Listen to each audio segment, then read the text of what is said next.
বর্তমানে বাংলাদেশের এই প্রেক্ষাপটে যারা সৌদি আরবে আসতে যাচ্ছেন বা আসার প্রস্তুতি নিচ্ছিলেন বাংলাদেশের নতুন প্রবাসীরা, তারা কিন্তু সবচেয়ে বেশি বিপদের মধ্যে আছেন। তারা তাদের ভিসার যে প্রসেসিংগুলো এগুলো তারা ঠিকমতো করতে পারেন না বা পারছেন না। অনেক প্রবাসীরাই বাংলাদেশ থেকে আমাদেরকে মেসেজ দিয়ে জানিয়েছেন যে আমরা কি এখন বর্তমানে তাসির সেন্টারে গিয়ে ফিঙ্গার দিতে পারবো কিনা, বা তাসির সেন্টার বর্তমানে খোলা আছে কিনা।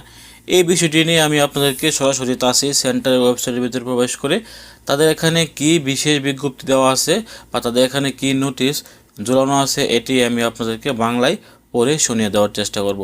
আপনারা যারা তাসির সেন্টারের ওয়েবসাইটে যেতে পারেন, আপনারা হয়তো এই ওয়েবসাইটের ভিতরে গেলে আপনারা এখানে দেখতে পারবেন তারা কিন্তু একটি নোটিশ দিয়ে রেখেছেন। আমি আপনাদেরকে এই নোটিশটি সম্পূর্ণ বাংলায় পরে জানিয়ে দিচ্ছি। এখানে তারা লিখে দিয়েছেন বর্তমানে তারা তাসির সেন্টারে এসে ফিঙ্গারপ্রিন্ট দিতে চান, আপনাদেরকে বর্তমানে তাসির সেন্টারে না আসার জন্য উৎসাহিত করা হচ্ছে।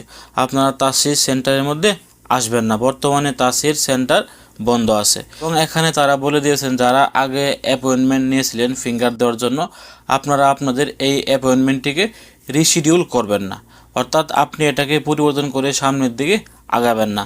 অনেকে আছেন যে এখন বর্তমানে বন্ধ থাকার কারণে আপনারা চেষ্টা করবেন যে আপনার এই বর্তমানের অ্যাপয়েন্টমেন্টটি আপনারা এটিকে রিশিডিউল করে আগে নিয়ে যাবেন।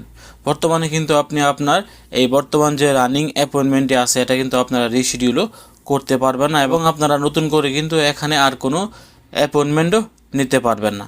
অনেকে আছেন যে আপনার বর্তমানে যে অ্যাপয়েন্টমেন্টগুলো নেওয়া আছে ফিঙ্গার দেওয়ার জন্য, আপনারা চাইবেন এটিকে ক্যান্সেল করে আবার নতুন একটি টাইমে অ্যাপয়েন্টমেন্টটি নেওয়ার জন্য। এখানে স্পষ্ট ভাষায় বলা আছে আপনারা চাইলে আর নতুনভাবেও বর্তমান যে পরিস্থিতি বাংলাদেশের, এই পরিস্থিতিতে নতুনভাবেও আর তাসির সেন্টারে অ্যাপয়েন্টমেন্ট পাবেন না ফিঙ্গার দেওয়ার জন্য। অথবা যাদের বর্তমানে অ্যাপয়েন্টমেন্ট নেওয়া আছে আপনারা চাইলে আপনার এই অ্যাপয়েন্টমেন্টটি শিডিউলও করতে পারবে না। তারা এখানে বলে দিয়েছেন যাদের যে তারিখে অ্যাপয়েন্টমেন্ট বা তাদের যে তারিখে ফিঙ্গারের ডেট দেওয়া ছিল আপনারা এটিকে এভাবেই রেখে দেন, আপনারা এটিকে হাত দিবেন না, এটিকে ক্যান্সেলও করবেন না, রিশিডিউলও করবেন না, যেভাবে আছে একইভাবে রেখে দিবেন। যদি আপনার এই অ্যাপয়েন্টমেন্টের ডেটটি চলে যায় তারপরও কোনো সমস্যা নাই, যখন এই তাসির সেন্টারটি খুলবে তখন তারা আপনাকে আপনার ফিঙ্গারপ্রিন্টটি দেওয়ার জন্য ডাকবে, বা আপনি তখনও আপনার এই ফিঙ্গারপ্রিন্টটি দিতে পারবেন। এমন না যে আপনার বর্তমানে অ্যাপয়েন্টমেন্টটি ক্যান্সেল হয়ে যাওয়ার কারণে আপনি পরবর্তীতে আর ফিঙ্গারপ্রিন্ট দিতে পারবেন না।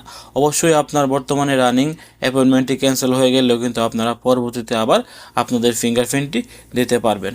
সেক্ষেত্রে আমি বলবো যারা সৌদি আরবে আসতে যাচ্ছেন নতুন প্রবাসী, যারা আমাদের কাছে জানতে চেয়েছেন যে ভাই বর্তমানে তাসির সেন্টারগুলো খোলা আছে কিনা, আমরা কি ফিঙ্গার দিতে পারবো কিনা, আমার তো এত তারিখে অ্যাপয়েন্টমেন্ট নেওয়া, আমি কি এত তারিখে অফিসে যাবো কিনা ফিঙ্গার দেওয়ার জন্য। দেখেন আপনাদেরকে আবারও বলছি, আপনারা বর্তমানে অফিসে যাবেন না, এখন বর্তমানে তাসির সেন্টার বন্ধ আছে। বর্তমানে তাসির সেন্টার বন্ধ আছে, আপনারা অফিসে যাবেন না। আপনাদের যে তারিখে ফিঙ্গারের ডেট ছিল বা অ্যাপয়েন্টমেন্টের ডেট ছিল এই তারিখটি আপনারা এভাবেই রেখে দেবেন, এটাকে আপনারা ক্যান্সেলও করবেন না বা এটাকে আপনারা রিশিডিউল করে সামনের দিকেও নেবেন না, যেভাবে আছে এভাবেই রেখে দেন। এটা ডেট ওভার হয়ে গেলে ওভার হয়ে যাক, সমস্যা নয়। আবার যখন তাসির সেন্টার খুলবে তখন আপনি আবারও ফিঙ্গারপ্রিন্ট দিতে পারবেন বা আবারও আপনি অ্যাপয়েন্টমেন্ট নিতে পারবেন। এই ছিল আজকে গুরুত্বপূর্ণ আপডেট তথ্য। যারা আমার ইউটিউব চ্যানেলে একদমই নতুন আছেন আপনারা দয়া করে আমার ইউটিউব চ্যানেলটি সাবস্ক্রাইব করে রাখতে পারেন, কারণ সৌদি আরবের বিশাল আপডেট সহকারে সৌদি আরবের সকল ধরনের নিউজ কিন্তু আপনারা আমার এই দূরপ্রবাস ইউটিউব চ্যানেলে পেয়ে যাবেন। অবশ্যই চ্যানেলটি সাবস্ক্রাইব করে সৌদি আরবের নিত্য নতুন সংবাদ পেতে আমাদের সাথেই থাকবেন। ভালো থাকুন, সুস্থ থাকুন, দূরপ্রবাসের সঙ্গে থাকুন। আসসালামু আলাইকুম।